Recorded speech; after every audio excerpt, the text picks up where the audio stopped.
Assalamualaikum warahmatullahi wabarakatuh. Saya Nini Suartining Tias dari Tadris Matematika kelas C akan memaparkan mengenai perkembangan kognitif oleh beberapa tokoh. Adapun teori kognitif menurut beberapa tokoh, di sini saya akan menjelaskan 3 tokoh saja. Yang pertama yang akan saya jelaskan yaitu Lev Vygotsky. Vygotsky teorinya antara tahun 1896 sampai 1934. Beliau adalah seorang psikologi asal Rusia yang dikenal atas kontribusinya dalam teori perkembangan pada anak. Salah satu hasil kerjanya di bidang psikologi anak yang paling terkenal adalah konsep Zone of Proximal Development atau ZPD.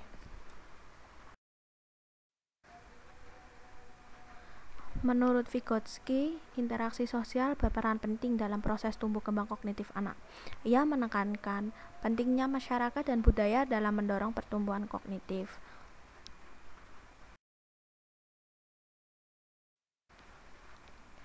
Adapun teori perkembangan menurut Vygotsky ada 3. Yang pertama yaitu ZPD yang paling terkenal, dan ada scaffolding, dan yang ketiga ada bahasa dan pikiran. Langsung saja saya akan menjelaskan satu persatu mengenai teori perkembangan menurut Vygotsky. Yang pertama yaitu ZPD. Teori perkembangan menurut Vygotsky yang pertama yaitu ZPD atau Zone Proximal Development. ZPD di sini dibagi atas 2 batas. Yang pertama yaitu Actual Development Level atau tingkat perkembangan aktual, merupakan kemampuan si anak dalam memecahkan masalahnya secara mandiri. Sedangkan Level of Potential Development atau tingkat perkembangan potensial merupakan kemampuan si anak dalam memecahkan masalahnya dengan bantuan orang lain, tetapi dalam bimbingan orang tua ataupun teman sebaya yang lebih ahli.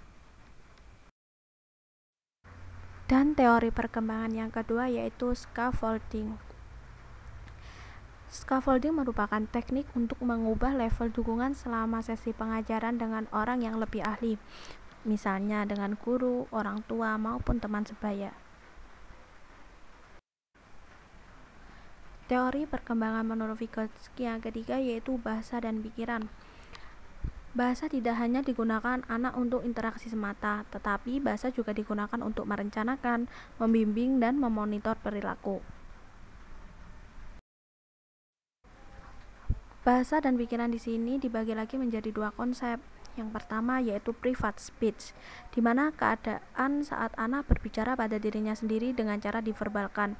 Private speech ini akan berguna untuk pengaturan diri anak atau self-regulation.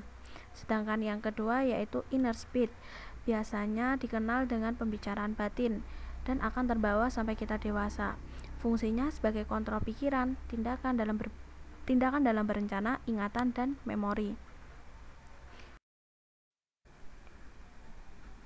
Tokoh yang kedua yaitu Robert Gagné. Teori ini antara tahun 1916 sampai tahun 2002. Robert Millian Gagné ini merupakan psikologi Amerika kelahiran 21 Agustus 1916 dan meninggal pada tanggal 28 April 2002. Studinya banyak mempelajari tentang perilaku. Menurut teori ini, belajar merupakan suatu proses di mana seorang siswa berubah perilakunya sebagai akibat dari pengalaman. Dengan demikian, suatu proses yang memerlukan waktu untuk perubahan perilaku dari kurang baik hingga lebih baik.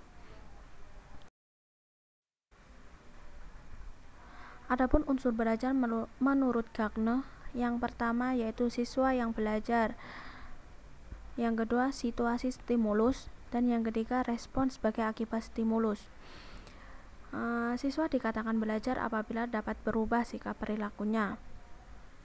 Sedangkan menurut Gagné, hasil belajar di sini yaitu mengenai informasi verbal. Informasi verbal merupakan kemampuan untuk mengkomunikasikan tentang fakta-fakta seperti membaca buku. Dan yang kedua yaitu keterampilan intelektual, merupakan kemampuan untuk dapat membedakan, menguasai konsep, aturan, dan memecahkan masalah. Yang ketiga yaitu strategi kognitif, merupakan Kemampuan untuk mengkoordinasikan serta mengembangkan proses berpikir dengan cara merekam, membuat analisis dan sistematis, seperti menyusun langkah-langkah penyelesaian masalah matematika. Hasil belajar yang keempat yaitu sikap. Sikap di sini merupakan kecenderungan untuk merespons secara tepat terhadap stimulus.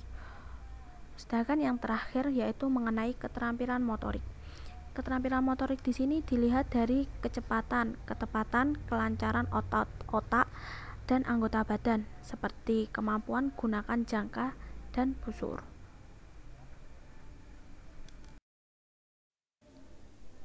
Tokoh yang ketiga di sini ada David Ausubel.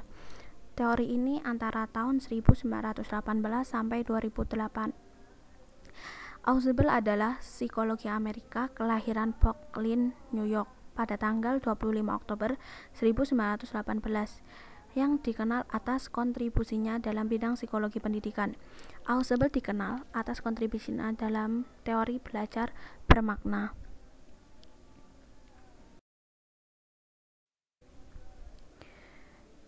Ausubel mengklasifikasikan teorinya menjadi dua dimensi. Yang pertama yaitu bagaimana cara informasi atau materi pelajaran disajikan kepada peserta didik melalui penerimaan.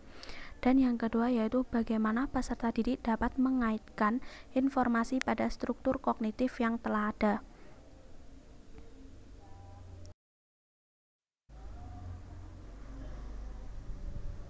Adapun tipe belajar menurut Ausubel, yang pertama yaitu belajar dengan penemuan bermakna.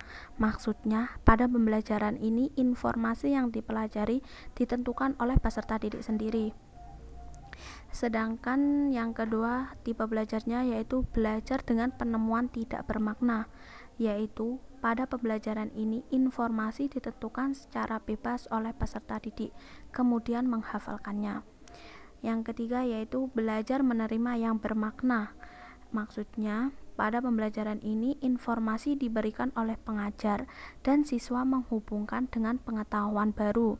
Yang terakhir yaitu belajar menerima yang tidak bermakna. Pada pembelajaran ini informasi itu disajikan dalam bentuk final, maka siswa harus menghafalkannya. Adapun prasyarat dalam belajar bermakna menurut Ausubel, poin A yaitu kondisi dan sikap peserta didik terhadap tugas hendaknya bersesuaian dengan interaksi peserta didik. Poin B, tugas-tugas yang diberikan kepada peserta didik harus sesuai dengan struktur kognitif peserta didik sendiri. Dan poin yang terakhir yaitu tugas-tugas yang diberikan harus sesuai dengan tahap perkembangan peserta didik. Sampai di sini penjelasan yang dapat saya sampaikan. Semoga apa yang sudah saya sampaikan tadi dapat bermanfaat untuk kita semua. Wassalamualaikum warahmatullahi wabarakatuh.